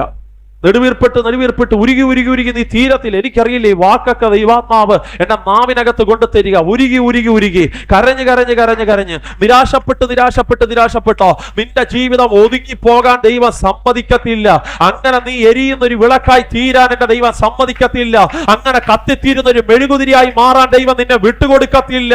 അങ്ങനെ പുകയുന്ന തിരിയായി ദൈവം നിന്നെ തീർക്കത്തില്ല. അകത്ത് അഭിഷേകമുള്ളവര് പറയാ, പുകയുന്ന തിരി അവൻ കെടുത്തത്തില്ല. കൂടെ നടക്കുമ്പോ ചിരിച്ചോണ്ട നടക്കുന്നത്, നീ കൂടെ നടക്കുമ്പോൾ നീ സന്തോഷിച്ചാ നടക്കുന്നത്. ആരാധനയ്ക്ക് വന്നിരിക്കുമ്പോൾ നീ പാട്ടൊക്കെ പാടുന്നുണ്ട്. പക്ഷെ നിന്റെ മനസ്സിനകത്ത് തിളച്ചു മറിയുന്ന വിഷയത്തെ നോക്കി ഈ ആഴ്ച ദൈവാത്മാവ് സംസാരിക്കുക. നിന്റെ സന്തോഷങ്ങളും ഉത്സവങ്ങളും ദൈവം മടക്കി നൽകി മാനിക്കാൻ പോകുക. പെരുന്നാളുകളെ ദൈവം മടക്കി വരുത്തും. ഹോളി സ്പിരിറ്റ്, എനിക്കറിയാം കൈയടിക്കാനല്ല നിയോഗം വരുന്നേ. കരമടിച്ച് നിങ്ങൾ ഈ ദൂതനെ ആരാധിക്കുന്നെങ്കിലും പലർക്കും കരമടിക്കാനല്ല നിയോഗം വരുന്നേ. ചിലക്ക് കരയാനാ നിയോഗം വരുന്നേ. എന്നോട് ഇങ്ങനെ സംസാരിക്കുന്ന ദൈവം ഉണ്ടോ? കൂട്ടുകാരുടെ കൂടെ നീ കൂടുമ്പോ നിനക്ക് സന്തോഷമാ. നിന്റെ സഭയുടെ, നിന്റെ ഭവനത്തിന്റെ കോട്ടേജ് മീറ്റിംഗ് ഇവിടെ നടക്കുമ്പോ നീ തമാശയൊക്കെ പറയുന്നുണ്ട്, നീ കാര്യങ്ങളൊക്കെ ചെയ്യുന്നുണ്ട്, സഭയിൽ വരുന്നവർക്ക് വേണ്ടിയിട്ടുള്ള ക്രമീകരണങ്ങളൊക്കെ നീ ചെയ്യുന്നുണ്ട്. പക്ഷെ നിന്റെ മനസ്സ് ഭാരത്തില, നിന്റെ മനസ്സ് നിരാശയില്ല. തലമുറയെ ഓർത്തോ, വീടിനെ ഓർത്തോ, അടുത്ത ദിവസങ്ങളിൽ നാട്ടുകാർ വിരൽ ചൂണ്ടാൻ പോകുന്ന ആ വിഷയത്തെ ഓർത്തോ. ഈ വിഷയത്തെ ഞാൻ ഒറ്റയ്ക്ക് ചുമക്കണോ എന്നൊക്കെ നീ ചോദിച്ചിട്ടുണ്ട്. ഒരു പ്രവാചക ശബ്ദം ഇന്ന് പകൽ ദൈവാത്മാവ് നാവിനകത്ത് കൊണ്ടുതരികയാ. ഈ വിഷയം ഞാൻ ഒറ്റയ്ക്ക് ചുമക്കണോ എന്നൊക്കെ നീ ചോദിച്ചിട്ടുണ്ട്. പിന്നെ പ്രാർത്ഥിക്കാൻ ഒരു സഭയുണ്ടെന്നറിയാം. ഏത് വിഷയം വിളിച്ചു പറഞ്ഞാലും പ്രാർത്ഥിക്കുന്ന ഒരു സഭ വിശ്വാസികൾ നമുക്കുണ്ട്, ഉറപ്പാ. പക്ഷെ അപ്പോഴും ഈ വിഷയം നീ ഒറ്റയ്ക്ക് ചുമക്കണോ എന്നൊക്കെ നീ ചോദിച്ചവനാ. ഇന്ന് പകൽ ദൈവാത്മാ പറയുക, പേടിക്കണ്ട, നിന്റെ ഉത്സവങ്ങൾ ദൈവം മടക്കി നൽകി മാനിക്കാൻ പോവാ. ഞാൻ ഈ വചനത്തെ കണ്ണും പൂട്ടി വിശ്വസിക്കുന്നു. ഇനിയും ആനന്ദഘോഷവും സന്തോഷവും ഉണ്ടാകും. ഒന്നാമത്തെ ദൂതാത, ഇനി ഇവരുടെ അടുത്ത ഉത്സവത്തിന്റെ അടുത്ത 3 ഉത്സവങ്ങളാണ് ഇവർക്കുള്ളത്. ഒന്ന് പെരുന്നാളുകളുടെ ഉത്സവം, അതിന് 7 ബ്രാഞ്ചുകൾ ഞാൻ പറഞ്ഞു. ഇനി ഇവരുടെ രണ്ടാമത്തെ ഉത്സവം എന്താണെന്നറിയാമോ? 8ാമത്തെ നാളിൽ ഇവരുടെ തലമുറകൾക്ക് കിട്ടുന്ന പരിശോധന അവരുടെ രണ്ടാമത്തെ ആഘോഷം. ഒരു കൊച്ചു ജനിച്ചാൽ യഹൂദ കുടുംബത്തിനകത്ത്, യഹൂദ പാരമ്പര്യത്തിനകത്ത്, അമ്മമേ ആ വചനം കൂടെ കേട്ടോ, യഹൂദ കുടുംബത്തിൽ യഹൂദ പാരമ്പര്യത്തിനകത്ത് ഒരു കുഞ്ഞു ജനിച്ചാൽ അവനെ 8ാമത്തെ ദിവസം പരിശോധന ഏൽപ്പിക്കണം. അത് ദൈവം ഇവരുടെ തലമുറകളിൽ ചെയ്യുന്ന നന്മകളെ ഓർത്തുള്ളവരുടെ ആഘോഷമാണ്. 8ാമത്തെ ദിവസം പരിശോധന, അതവർക്കൊരു സന്തോഷം, അതൊക്കെ ഒരു ഉത്സവമാ. ആ സമയത്ത് യഹൂദൻ എല്ലാ വീടുകളും കയറിയിറങ്ങി പറയും, കർത്താവ് എനിക്കൊരു തലമുറയെ തന്നെന്ന്, ദൈവം എനിക്കൊരു സന്തതിയെ തന്നെന്ന്. എന്നിട്ട് 8ാമത്തെ ദിവസം ആ സന്തതിയെ ദൈവസന്നിധിയിൽ കൊണ്ടുവന്ന് യാഗാർപ്പണം നടത്തും. ആമേൻ. പക്ഷെ ഇവർക്ക് ഈ സന്തോഷം നഷ്ടപ്പെട്ടു. ഞാൻ ആ സന്തോഷത്തിന് വിളിക്കുന്ന പേര് തലമുറകളെ ഓർത്തുള്ള സന്തോഷം ഇവർക്ക് നഷ്ടപ്പെട്ടു. തലമുറകളെ ഓർത്തുള്ള ആനന്ദം ഇവർക്ക് നഷ്ടപ്പെട്ടു. ഇവരിപ്പോ അടിമത്തിനകത്താ. ഇപ്പൊ ഇവർക്ക് കൊണ്ടുചെല്ലാൻ ഒരു ആലയവും ഇല്ല. ഇപ്പൊ ഇവർക്ക് കൊണ്ടുചെല്ലാൻ ഒരു യാഗപീഠവും ഇല്ല. ഇവർ അടിമ നുഖത്തിനകത്ത് കിടന്ന്, കുഴഞ്ഞ ചേറ്റിനകത്ത് കിടന്ന് കട്ടയുണ്ടാക്കി ഇവരുടെ ജീവിതം അവസാനിക്കുക. ഇവര് അവിടെ കിടന്നുകൊണ്ട് ദൈവത്തോട് ചോദിക്കുക, അപ്പാ പണ്ടത്തെ പോലൊരു കാലം ഞങ്ങൾക്ക് മടക്കി തരുമോ? ഞങ്ങൾക്കൊരു ആലയം ദൈവം തരുമോ? അതിനകത്ത് ഞങ്ങളുടെ തലമുറകളെ പ്രതിഷ്ഠിക്കാൻ ദൈവം ഒരു അവസരം ഞങ്ങൾക്ക് തരുമോ? ഇന്ന് പകൽ ദൈവാത്മാ പറയുക, നിന്റെ തലമുറയെ കൊണ്ടുവന്ന് പരിശോധന ഏൽപ്പിക്കാൻ ദൈവം നിനക്കൊരു ആനന്ദത്തിന്റെ ഉത്സവം മടക്കി നൽകി മാനിക്കാൻ പോകുകയാണ്. രക്തത്താൽ വചനത്താൽ ജയമെടുക്കുകയാണ്. ഇവരുടെ രണ്ടാമത്തെ ആഘോഷമാ തലമുറകളുടെ പരിശോധനകൾ. പിന്നത്തേതിൽ ഇവർ ആഘോഷവും തലമുറയുമായി ബന്ധപ്പെട്ടത്. അത് 12ാമത്തെ വയസ്സിൽ ആലയത്തിൽ കുഞ്ഞിനെ കൊണ്ടുവരുന്നതുമായി ബന്ധപ്പെട്ടതുള്ളത്. ഞാൻ ആ ഭാഗം വിശദീകരിക്കുന്നില്ല. ആമേൻ. ഇവരുടെ ആനന്ദ ദൈവം എന്ത് ചെയ്യും? മടക്കി കൊടുക്കും. ഇനി അതിനകത്ത് രണ്ടാമത്തെ ദൂത് എന്താ? 33-ാം അധ്യായം 11-ാമത്തെ വാക്യത്തിന്റെ സെക്കൻഡ് പാർട്ട് പറഞ്ഞാട്ടെ. ആനന്ദഘോഷവും സന്തോഷവും. പിന്നെ അടുത്ത വാക്കെന്നാ? മണവാളന്റെ സ്വരവും മണവാട്ടിയുടെ സ്വരവും. മണവാളന്റെ സ്വരം, മണവാട്ടിയുടെ സ്വരം. അത് സഭയാകുന്ന കാന്തയെ ക്രിസ്തുവാകുന്ന മണവാളനെ കാണിക്കുക. സ്തോത്രം. സഭയാകുന്ന കാന്തയെയും ക്രിസ്തുവാകുന്ന മണവാളനെയും കാണിക്കുക. മണവാളന്റെയും മണവാട്ടിയുടെ സ്വരം. ഇന്ന് പകൽ എൻ്റെ കൂടെ വിശ്വാസമുള്ളവർ കരം ഉയർത്തി പറഞ്ഞാട്ടെ. എല്ലാവരും കരം ഒന്ന് ഉയർത്തിയാട്ടെ. എല്ലാവരും ഒരു നിമിഷം കരങ്ങൾ എല്ലാവരും ഉയർത്തി, എല്ലാ കരങ്ങളും ഉയർന്നിരിക്കട്ടെ. പറഞ്ഞാട്ടെ, എനിക്കൊരു മണവാളനുണ്ടെന്ന് പറ. എനിക്കൊരു മണവാളനുണ്ടെന്ന് പറ. ആവർത്തിച്ച് പറ, എനിക്കൊരു മണവാളനുണ്ട്, എനിക്കൊരു മണവാളനുണ്ട്. നിനക്ക് നീ എവിടെ പോയാലും നിന്റെ കരം പിടിക്കാൻ നിനക്കൊരു മണവാളനുണ്ട്. സ്തോത്രം. ഇപ്പം നിന്റെ ഉള്ള ഭർത്താവിന്റെ കാര്യമല്ല ഞാൻ പറയുന്നേ, ഇപ്പം നിന്റെ ഭാര്യയുടെ കാര്യമല്ല ഞാൻ പറയുന്നേ. ഒരുപക്ഷെ നീ ചില വിഷയം പറഞ്ഞാൽ അവരിപ്പോ കേട്ടില്ലെന്ന് വരും, അവരുടെ ബിസി ഷെഡ്യൂളിനകത്ത് അവർ മാറിപ്പോയത്. പക്ഷെ പറയും, നിനക്കൊരു മണവാളനുണ്ട്, നിനക്കൊരു മണവാളനുണ്ട്. അവൻ സ്വരം കേൾപ്പിക്കും. കരങ്ങളൊന്ന് ഉയർത്തി ശക്തിയോടെ പറഞ്ഞ് ഹല്ലേലൂയ. അവന്റെ ശബ്ദം ദൈവം നമ്മളെ കേൾപ്പിക്കും. ആ മണവാളന്റെ ശബ്ദം നമ്മൾ കേൾക്കുമ്പോഴാ ജസ്റ്റിനെ സഭയാകുന്ന കാന്ത ഇവിടുന്ന് ഗുഡ് ബൈ പറയും. അവര് പറന്നുയരും. എവിടേക്ക് പറന്നുയരും? മണവാളന്റെ അടുക്ക പറന്നുയരും. വത്സമാമയെ നമ്മുടെ ഏറ്റവും വലിയ പ്രതീക്ഷ എന്നാണെന്നറിയാമോ? ഇവിടെ ഏതെങ്കിലും കാര്യം ക്രമീകരിക്കുന്നതല്ല. അതൊക്കെ വേണം, അതൊക്കെ സംഭവിക്കും. പക്ഷെ നമ്മുടെ ഏറ്റവും വലിയ അകത്ത പ്രതീക്ഷ, ഇനി നമ്മൾ മണവാളന്റെ സ്വരം കേൾക്കാൻ പോവുക. നമ്മൾ മണവാളന്റെ സ്വരം കേൾക്കാൻ പോവുക. കാഹള ധ്വനിയെങ്കിൽ നമ്മൾ മണവാളന്റെ സ്വരം കേൾക്കുമ്പോ ശരീരത്തിനകത്ത് ധരിച്ചിരിക്കുന്ന വെള്ളയുടുപ്പ് കറ പിടിക്കാത്തവർ, അതിനകത്ത് മലിനപ്പെട്ടു പോകാത്തവർ, ശരീരത്തിനകത്തിട്ടിരിക്കുന്ന വസ്ത്രം ആമൻ മങ്ങിപ്പോകാത്തവർ, അവരുടെ വെള്ളയുടുപ്പ് മലിനപ്പെടാത്തവർ ആ കാഹളധാനിയിൽ മണവാളന്റെ അടുക്കലേക്ക് അവർ പറന്നുയരും. ഞാനിന്ന് പകലത് പറയുമ്പോൾ ആത്മാവിൽ ഞാൻ കാണുക, നമുക്കൊരു മണവാളനുണ്ട്. നിന്റെ മണവാളൻ സാക്ഷാൽ കർത്താവായ യേശുവ. 11ാമത്തെ വാക്യത്തെ കരം വെച്ചിട്ട് പറ, മണവാളന്റെ സ്വരവും മണവാട്ടിയുടെ സ്വരവും ഉണ്ടാകാൻ പോവുക. രക്തം ക്ഷയമെടുക്കുന്നു. ഇനി അടുത്ത വാക്ക് എന്നറിയാമോ? ഈ മീൻ 3ാമത്തെ അതിനകത്ത് ദൂത്. 3ാമത്തെ ഒരു കാര്യം ദൈവം അവർക്ക് മടക്കി കൊടുക്കും. ഒന്ന് ആനന്ദവും സന്തോഷവും മടക്കി കൊടുക്കും. 2 മണവാളന്റെ സ്വരം അവർക്ക് മടക്കി കൊടുക്കും. 3ാമത്തെ അതിനകത്ത് ദൂത്, സൈന്യങ്ങളുടെ യഹോവയെ സ്തുതിക്കുവിൻ, യഹോവ നല്ലവനല്ലോ, അവന്റെ ദയ എന്നേക്കും ഉള്ളത് എന്ന് പറയുന്നവരുടെ ശബ്ദവും ഇനി വരും. സ്തോത്രം. എന്ന് വെച്ചാൽ നിന്നോട് ഇനി എന്തോ ചോദിച്ചാലും നടന്നില്ലെന്നല്ല നീ പറയുന്നത്. അവൻ എനിക്ക് നല്ലവനാണ്, അവന്റെ ദയ എന്നേക്കുമുള്ളതാണ്. പറ, കരമുയർത്തി പറ, യഹോവ നല്ലവനല്ലോ. ഉറക്കെ പറ, എന്റെ ദൈവം നല്ലവനല്ലോ. ഉറക്കെ പറ, യഹോവ നല്ലവനല്ലോ. ഉറക്കെ പറ, എന്റെ യേശു നല്ലവനല്ലോ, അവന്റെ ദയ എന്നേക്കുമുള്ളത്. എന്റെ യേശു നല്ലവനല്ലോ, അവന്റെ ദയ എന്നേക്കുമുള്ളത്. ഉറക്കെ പറ, എന്റെ കർത്താവ് നല്ലവനല്ലോ, അവന്റെ ദയ എന്നേക്കും ഉള്ളത്. പോരാ പോരാ, റിപ്പീറ്റ് ചെയ്ത് പറ. ഒരു 8-10 പ്രാവശ്യം പറ, യഹോവ നല്ലവനല്ലോ, അവന്റെ ദയ എന്നേക്കുമുള്ളത്. മിസ്രയീമിന്റെ അടിമത്തത്തിന്റെ കെട്ടുകൾ അഴിച്ചവ, അവന്റെ ദയ എന്നേക്കുമുള്ളവ. അവൻ ഞങ്ങളെ പെന്തക്കോസ് നാളിനകത്തേക്ക് കൊണ്ടുവന്നവ, അവന്റെ ദയ എന്നേക്കുമുള്ളവ. ഞങ്ങളെ മരുഭൂമിക്കകത്ത് നടത്തിയവ, അവന്റെ ദയ എന്നേക്കുമുള്ളത്. പകൽ വാടുവാൻ രാത്രി അവൻ ചന്ദ്രനെയും നക്ഷത്രങ്ങളെയും ഉണ്ടാക്കിയവന്, അവന്റെ ദയ എന്നേക്കുമുള്ളവ. അവൻ മിസ്രയീമിനെ താറുമാറാക്കിയവന്, അവന്റെ ദയ എന്നേക്കുമുള്ളത്. ശബ്ദങ്ങളെല്ലാം ഉയരട്ടെ, കരങ്ങളെല്ലാം ഉയർന്നിരിക്കട്ടെ. യഹോവ നല്ലവനല്ലോ, അവന്റെ ദയ എന്നേക്കുമുള്ളത്. ഉറക്കെ പറ, ദൈവം അത് കേൾക്കട്ടെ. ഇനിയും നിന്റെ വായിൽ നിന്ന് നിരാശയല്ല വരാൻ പോകുന്നത്. ഈ വാക്കിനെ ഒരു ദൈവദാസൻ എന്ന നിലയിൽ ആത്മാവിൽ ഞാൻ പ്രാർത്ഥിച്ചത് സ്ഥിരമാക്കാൻ പോകുകയാണ്. ഇന്നു മുതൽ നീ പറയോ, ദൈവം നല്ലവനല്ലോ. തലമുറ എങ്ങനായിരിക്കുന്നു? നീ പറയും, എന്റെ ദൈവം നല്ലവനല്ലോ, അവന്റെ ദയ എന്നേക്കുമുള്ളത്. വീടിന്റെ വിഷയം എന്തുവായി? നീ പറയും, എന്റെ ദൈവം നല്ലവനല്ലോ, അവന്റെ ദയ എന്നേക്കുമുള്ളത്. യാത്രയുടെ ക്രമീകരണം എന്തായി? നീ പറയും, എന്റെ ദൈവം നല്ലവനല്ലോ, അവന്റെ ദയ എന്നേക്കുമുള്ളത്. ശുശ്രൂഷയുടെ വിഷയം എന്തായി? നീ പറയും, എന്റെ ദൈവം നല്ലവനല്ലോ, അവന്റെ ദയ എന്നേക്കുമുള്ളത്. സ്തോത്രം. മൂന്നാമത്തത് ഇവര് പറയും യഹോവ നല്ലവനല്ലോ, അവന്റെ ദയ എന്നേക്കുമുള്ളത്. അവന്റെ ദയ എന്നേക്കുമുള്ളത്. സ്തോത്രം. വിശുദ്ധ വേദപുസ്തകം പഠിക്കുമ്പോൾ 5 പ്രധാനപ്പെട്ട സ്ഥലങ്ങളിലാണ് ഈ വാക്ക് അവർ റിപ്പീറ്റ് ചെയ്തത്. ഏത് വാക്ക്? വചനം പഠിക്കുവാൻ ആഗ്രഹിക്കുന്നവരെല്ലാം ശ്രദ്ധിച്ചാട്ടെ.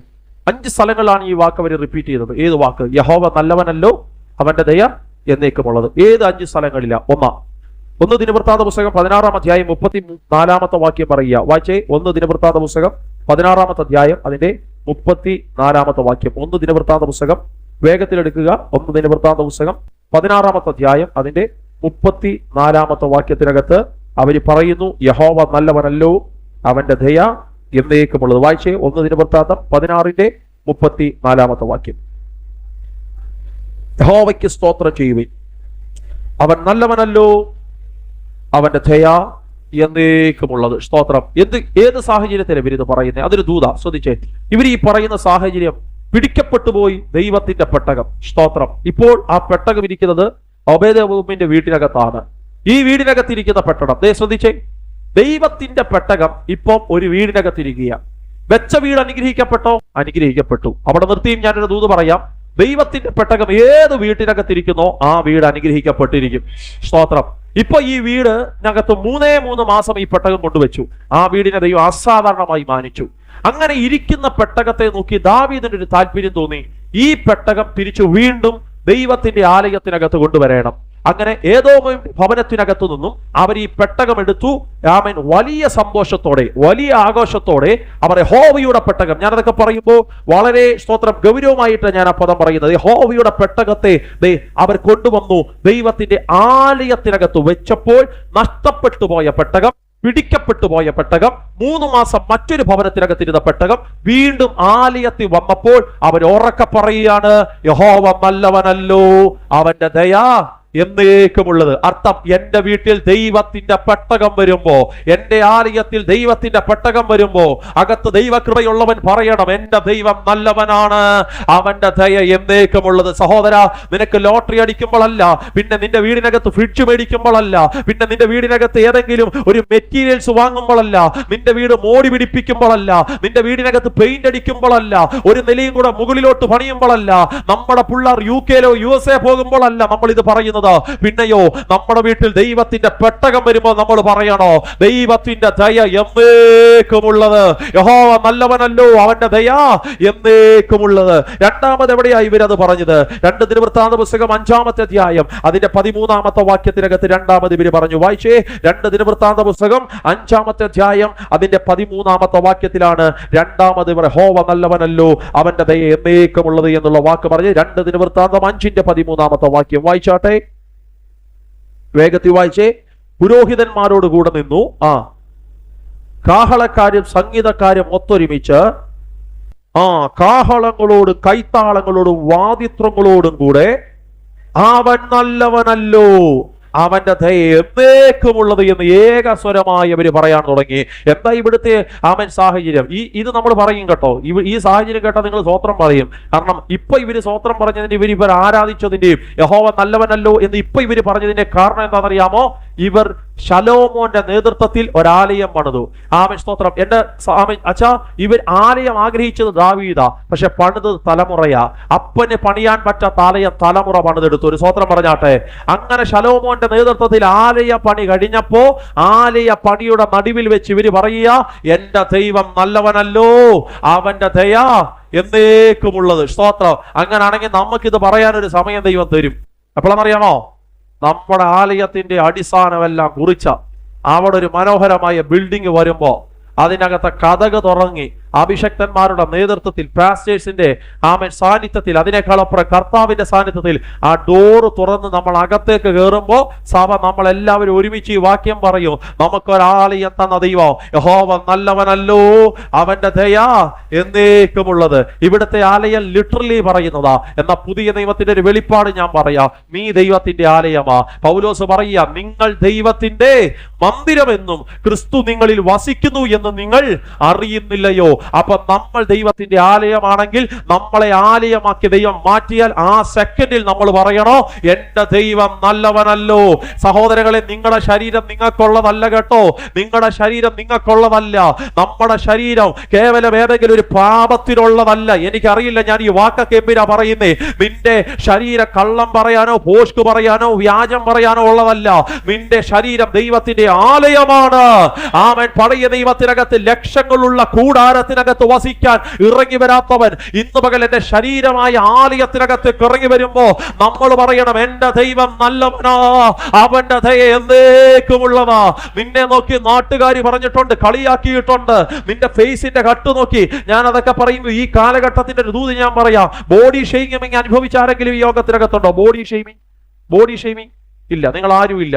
ഞാൻ അനുഭവിച്ചിട്ടുണ്ട് വെച്ചാൽ ബോഡി ഷെയ്മിങ്. ഇന്നാ എനിക്ക് ഇച്ചിരിയിലും വണ്ണം വെച്ച് ആരോഗ്യം ആര് വണ്ണം വെച്ച കാര്യമാണ്. ഇപ്പോഴാണ് ഇച്ചിരിയിലും ആയത്. പണ്ട് ഇതിനേക്കാൾ ഞാൻ സ്കൂളിലൊക്കെ പഠിക്കുമ്പോൾ ഈർക്കിൽ പോലെ ഇരുന്ന ആളാണ് ഞാൻ.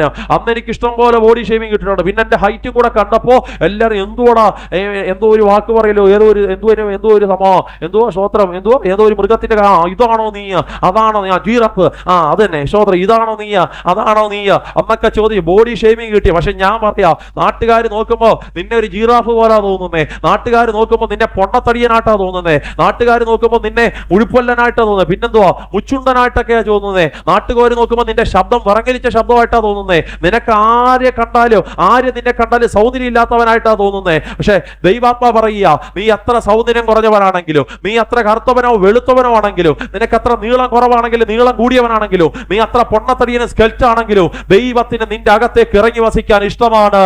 അതുകൊണ്ട് ദൈവം പറയുക, നിങ്ങൾ ദൈവത്തിന്റെ മന്ദിരമെന്നു, ദൈവത്തിന്റെ ആലയമായി ദൈവം നിങ്ങളിൽ അകത്ത് ഇറങ്ങി വരുന്നു എന്ന് നിങ്ങൾ അറിയുന്നില്ലയോ? അങ്ങനെ ഇറങ്ങി വരുമ്പോൾ നമ്മൾ പറയണോ, എന്റെ ശരീരത്തിന്റെ കുറവ് കണ്ടിട്ട്, എന്റെ ശരീരത്തിന്റെ ബലഹീനത കണ്ടിട്ട് ഒറ്റ വാക്കിനാൽ ഭൂലോകത്തെ പടച്ചുണ്ടാക്കിയ ദൈവമേ, നീ എന്റെ ശരീരത്തിനകത്തേക്ക് ഇറങ്ങി വസിക്കുന്നെങ്കിൽ ഇന്ന് പകൽ ഞങ്ങൾക്ക് പറയണോ, എന്തുവാണെന്നറിയാമോ? യഹോവാ നല്ലവനല്ലോ, അവന്റെ ദയ എന്നേക്കുമുള്ളത്.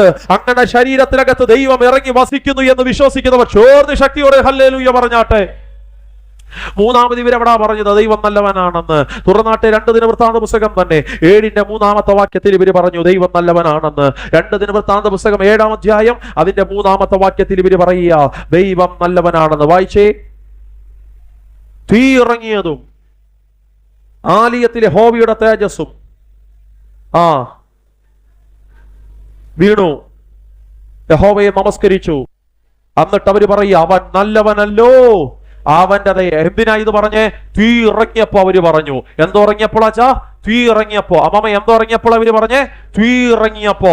അങ്ങനാണെങ്കിൽ അഭിഷേകത്തിന്റെ തീ നമ്മുടെ അകത്തേക്ക് ഇറങ്ങി വരുമ്പോ നമ്മൾ പറയണോ, എന്റെ ദൈവം നല്ലവനാ, അവന്റെ ദയ. അതെന്താ?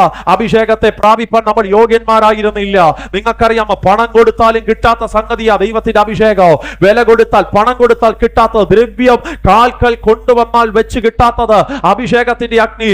ആ ശക്തി ആമൻ 1 രൂപ ചെലവില്ലാതെ ദൈവത്തിന്റെ തീ എന്റെ അകത്തേക്ക് ഇറങ്ങി വരുമ്പോ എനിക്ക് ആ വാക്ക് പറയുമ്പോ ഭയങ്കര ഇഷ്ടമാണ്. ദൈവത്തിന്റെ അഗ്നി എന്റെ അകത്തേക്ക് ഇറങ്ങി വരുമ്പോ ഞാൻ പറയണോ, ദൈവം നല്ലവനാണ്, അവന്റെ ദയ എന്നേക്കുമുള്ളതാണ്.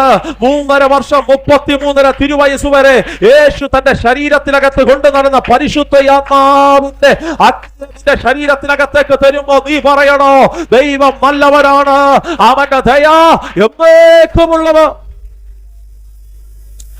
4-ാമത് ഇവരോടാ പറഞ്ഞു ദൈവം നല്ലവനാണെന്ന്. യെസ്രായിയുടെ പുസ്തകം 3-ാം അധ്യായം അതിന്റെ 11-ാമത്തെ വാക്യത്തിലാ 4-ാമത് ഇവര് പറഞ്ഞത് ദൈവം നല്ലവനാണെന്ന്. വായിച്ച യെസ്രായിയുടെ പുസ്തകം 3-ാം അധ്യായം അതിന്റെ 11-ാമത്തെ വാക്യം. യെസ്രായിയുടെ പുസ്തകം 3-ാമത്തെ അധ്യായം അതിന്റെ 11-ാമത്തെ വാക്യം. അവര് പറയുക ദൈവം നല്ലവനല്ലോ, അവന്റെ ദയ എന്നേക്കുമുള്ളത്. വായിച്ച യെസ്രായിയുടെ പുസ്തകം 3-ാം അധ്യായം അതിന്റെ 11-ാമത്തെ വാക്യം.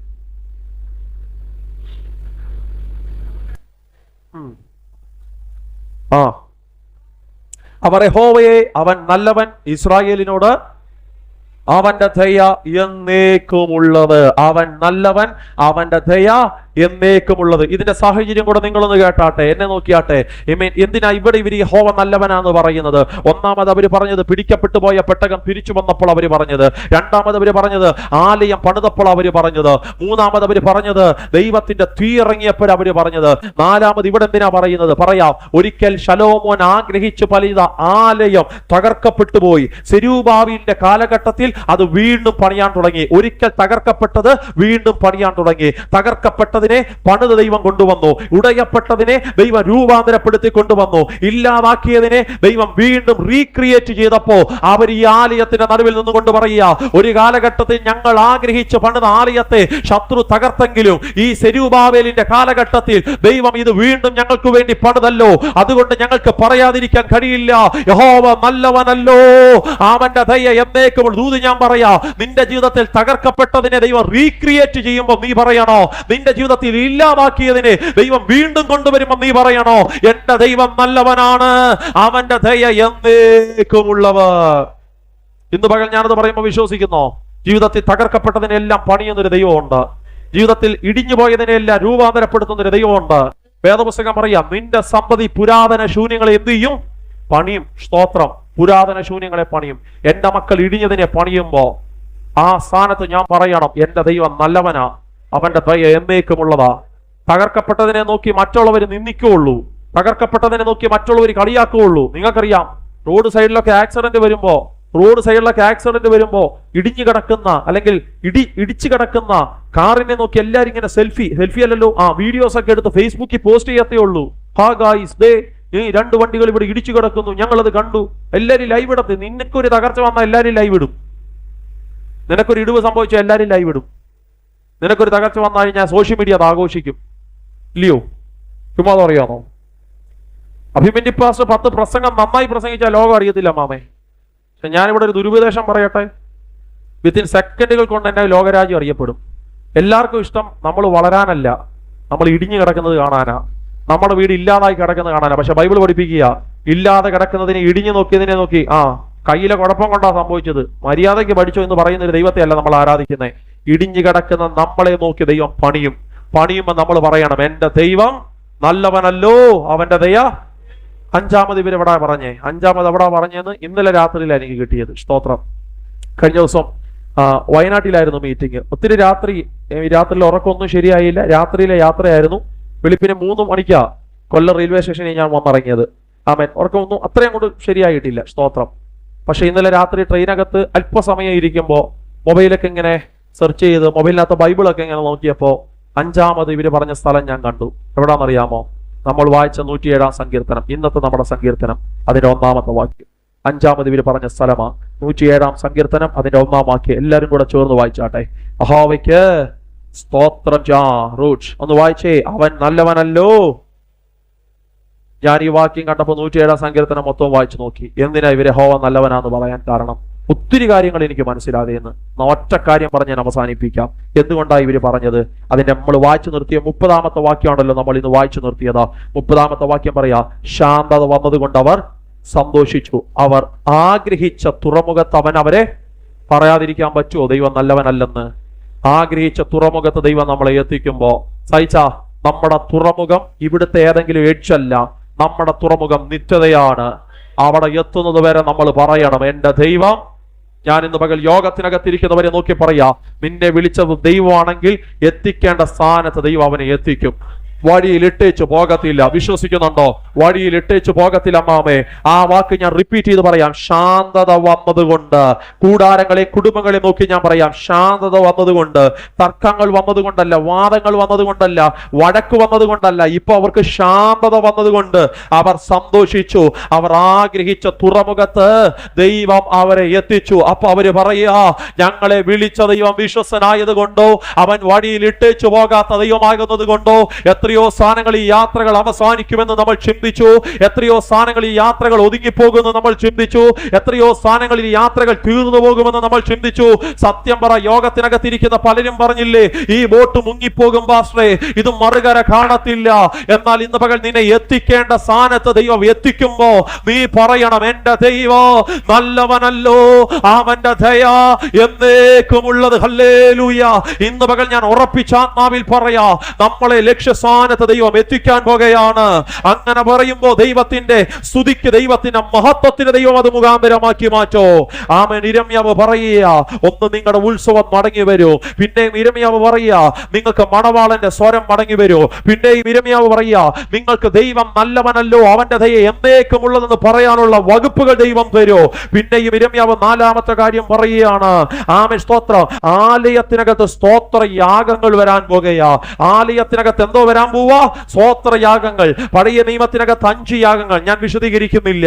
ആ 5 യാഗങ്ങളെക്കാൾ ഭയങ്കര ശക്തിയുള്ള ഒരു യാഗമാ സ്തോത്രം എന്ന യാഗം. അതുകൊണ്ടല്ലേ ബൈബിൾ പറയുന്നത്, ഹനനയാഗത്തിനകത്ത് നീ ഇച്ഛിക്കുന്നില്ല. എന്റെ ലിലി ആന്റി, ഈ ഹനനയാഗത്തിനകത്ത് അർപ്പിക്കേണ്ട അർപ്പണത്തിന്റെ വില ചെറുതല്ല. കൊണ്ടുവരുന്ന കാളക്കുട്ടി, കൊണ്ടുവരുന്ന ആട്ടുകൊറ്റൻ, കൊണ്ടുവരുന്ന നാൽക്കാലി, ഇതിന്റെയൊക്കെ വില ഭയങ്കരമാ. എന്ന പുതിയ നിയമത്തിൽ 1 രൂപ ചെലവില്ലാതെ നമുക്ക് സ്തോത്രം എന്ന യാഗം അർപ്പിപ്പാൻ ദൈവം അവസരം തരൂ. വിശ്വസിക്കുന്നവർക്കായി നന്ദിയോടെ ഞാൻ ദൈവത്തിന് സ്തോത്രം പറയുക. നാലാമത് ഇരമ്യാവ് പറയുക, നിങ്ങൾക്ക് സ്തോത്രയാഗത്തിന്റെ അനുഭവങ്ങൾ ദൈവം മടക്കിത്തരും. സ്തോത്രയാഗം നന്ദിയെ കാണിക്കുക, ദൈവം ചെയ്ത നന്മകളെ കാണിക്കുക, അത് ദൈവം നിങ്ങൾക്ക് മടക്കിത്തരും. 5-ാമത്തെ കാര്യം, ദേശത്തിന്റെ സ്ഥിതി ദൈവം മാറ്റും. പണ്ടത്തെ പോലൊരു കാലഘട്ടം വരും. കണ്ണുകളെല്ലാം അടച്ച് പ്രാർത്ഥിച്ചു. പരിശുദ്ധ പിതാവേ, ഈ സഭയാ കുടുംബങ്ങളെ ഈ വാക്യങ്ങളെല്ലാം പറഞ്ഞ് ഞാൻ പ്രാർത്ഥിക്കുക. കഴിഞ്ഞ ഏകദേശം 10-40 മിനിറ്റോളമായി ഞങ്ങൾ കേട്ടുകൊണ്ടിരിക്കുന്ന ദൈവവചനം, യഹോവ നല്ലവനാ, അവന്റെ ദയ എന്നേക്കുമുള്ളതാ. മണവാളന്റെ സ്വരം ഞങ്ങൾക്ക് മടങ്ങി വരും. മണവാട്ടിയുടെ സ്വരം ഞങ്ങൾക്ക് മടങ്ങി വരും. സ്തോത്രം. പ്രാർത്ഥിച്ച് എല്ലാ നിരാശകളും മാറട്ടെ, എല്ലാ ഭാരങ്ങളും മാറട്ടെ. നിനക്കൊരാലയം ദൈവം തരും. നിനക്കൊരാലയം ദൈവം തരും.